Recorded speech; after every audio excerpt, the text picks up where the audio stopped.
How many of you have been sitting somewhere and thought you felt your phone vibrate, only to realize your phone's vibration actually never went off?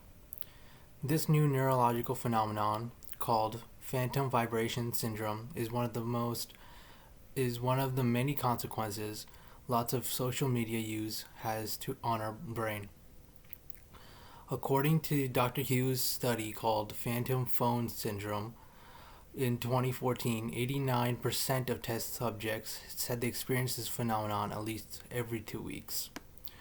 As college students, most of us focus on social media and have it incorporated into our everyday lives, whether it's watching YouTube or logging into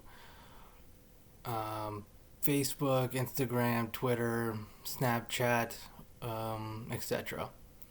With that being said, my goal today is to describe how prolonged social media use affects us and is sabotaging human interactions.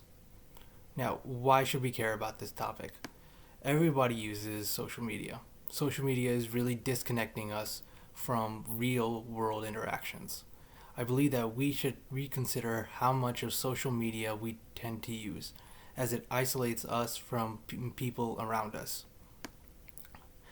Social media plays a major role in reducing real human contact, but it is also a big part of triggering jealousy, becomes addictive over time, and I think we all know about comparing ourselves to others isn't mentally healthy.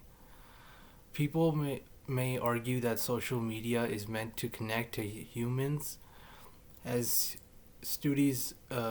studies suggest real connection occurred through authentic communication. Uh, Dr. Albert Mehrabian Mehrabian's communication studies verbal, nonverbal body language in 2011 show that only 7% communication is based on the written or verbal word, but a whopping 93% is based on just body language. It is clearly seen when we hear a tone of voice or look into a person's eyes that we're able to know what the other person is saying or what they mean.